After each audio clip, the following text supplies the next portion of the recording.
Good evening, ladies and gentlemen. My name is Kita. Today we're going to be talking about narcissists and psychopaths because they've ruined their lives. Welcome to Psychopath Exposure.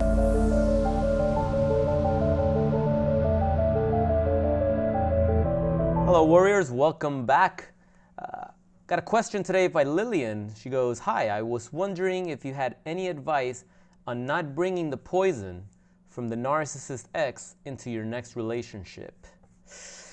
Ooh, this is a juicy question. Short but juicy. I like this. I like this because, eventually, hopefully, once you do the work and you start recovering from narcissistic abuse, you are probably going to want to move forward in your life and get into a new relationship. And I can tell you that when you're still in the toxicity, the idea of another relationship, it's not even something you can entertain. It just doesn't even make sense. Your brain is so damaged from all the trauma that you imagine that the next relationship is going to be another monster. And who can blame you? That's what PTSD is all about. The brain needs proof, not promise. Until you're in a new relationship with a healthier person, until you're able to create strong boundaries and uphold those boundaries, right? Not move them back, but uphold them. You're always going to have a sense of anxiety or PTSD when someone does something to you that triggers a feeling or an emotion that your psychopath ex inflicted on you. So yeah, I'll share my experience. I mean, I can tell you that if you're not ready to start dating, you're going to fuck up every new opportunity that comes your way. You're gonna go on a date. It's gonna be an incredible person probably, and as you start getting to know each other, I mean, might not even take 30 minutes, and you'll start talking about your ex. Nobody wants to hear about your ex, right? When you go on a first date. So what the fuck makes you think someone's gonna be interested in listening to the fact that you dated a psychopath? Like, just stop for a second and think about how retarded this sounds. You're on a date with someone and they start telling you about a psychopath of an ex. Wouldn't you want to get up and run? Most people don't know what a psychopath is. You tell them that you dated a psychopath and they're going to be thinking Dexter. They're going to be thinking all sorts of serial killers. They're going to be thinking of a murder. They're going to be thinking what am I getting into? I don't want to be dating this person and all of a sudden their crazy psycho, ex comes and he tries to kill me or some shit. Nobody wants to deal with that, okay?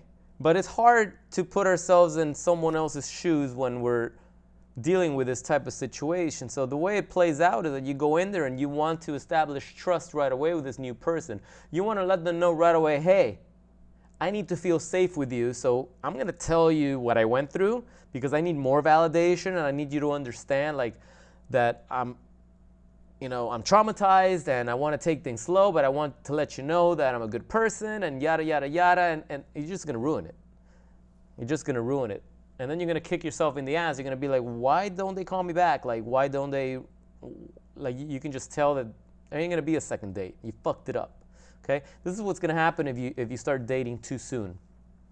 Unfortunately, it takes a while to recover from narcissistic abuse, especially if you can't even go no contact for one day, right? If you're still spying on their social media, if you're still having contact with them, if obviously if you're married and the divorce hasn't gone through, you're still connected somehow. If you have children and there's going to be rotational visits and things of that nature, custody visits, rotational visits. I don't know what the hell I'm thinking, but I think you understand.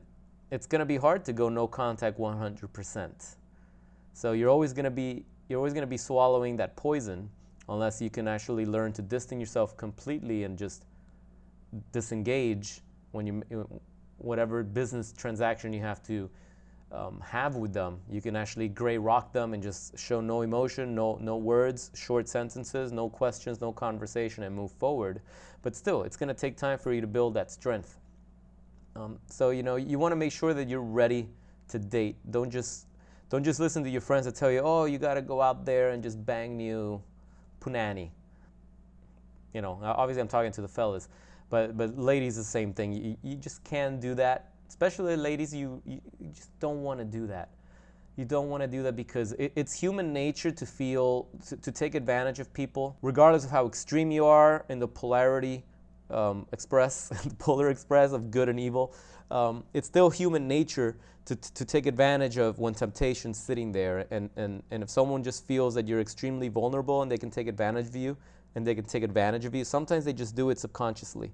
And it doesn't have any malicious intent. It's just the way sometimes things work out. So you don't want to rush into dating and where the other person may take advantage of maybe some very weak boundaries that you have because you just haven't dealt with your trauma in the right way. Okay, so please take the time to heal. There's no rush. Okay, you need to build a relationship, a healthy relationship with yourself first. You have to learn how to trust yourself and love yourself before you can even entertain the idea of trusting and loving someone else. Especially when that love and trust was broken and severed by someone outside of yourself, right? So you got to start with yourself first. You have to start putting yourself first.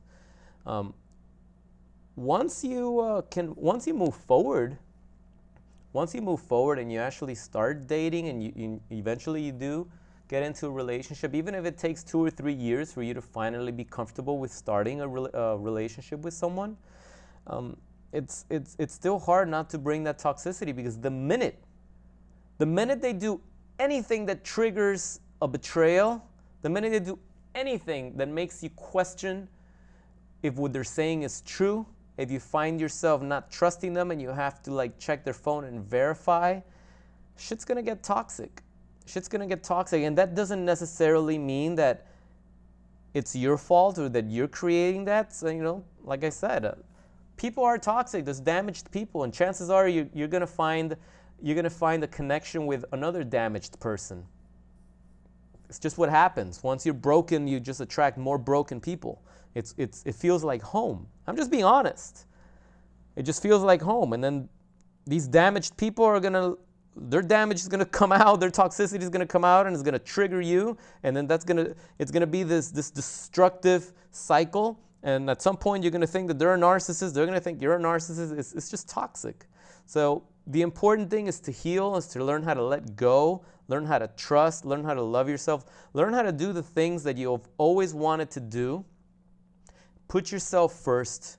Seek the kingdom of God first. Seek that inner peace, right? That connection to the universe, to the Creator first, and all things will be added onto you after. You can't look for your happiness or for your safety in someone else, because they're gonna destroy it. You can't give someone that much power. You got to find that power within yourself or with God or whatever it is whatever higher power you believe in. That's just my experience with that. Lillian, I hope that answers your question. Yes, there is hope for a better future. Absolutely. Just keeping it real. It's not something that's going to happen from the day to the next. It's not a regular situation like in high school or in college. You had your heart broken. A few days later, you went out, you had a few drinks, you met someone else, and you forgot the other person. It doesn't work like that. When you're dealing with toxic relationships, narcissism, psychopathy, when you're dealing with things like that, it's a totally different game, and people are just not going to get it. You know, they're not going to get it. So just keep fighting the good fight. Remember to get your free ebook, 5 Steps of Going No Contact with a Psychopath Narcissist. I'll flash the website down here so you can learn how to put these monsters behind you and shut the door to them forever, so that they can never hoover you, they can never contact you again, and you give yourself a chance to move forward and to start healing.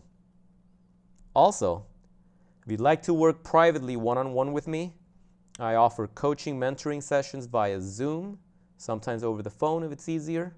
I can help you guys establish no contact and help you guys get a grip of your situation, how to really shift the focus away from the narcissist and into you, and into things you need to do to take control of your life, to take your power back away from the psychopath, so that you can have control of your life and the direction that you want to steer it in.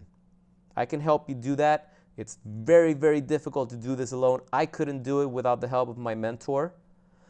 So if you're ready for something like that, if you're ready to make changes and you know that this is not going to get better, because I promise you it's not going to get better, then definitely reach out to me, info@psychopathexposure.com, or just click the links below in the description of this video so you can get more details on how we can work together. Keep loving yourselves, guys. Remind yourselves every day. Remind yourselves of the truth. You know what you're dealing with. You know what you've seen.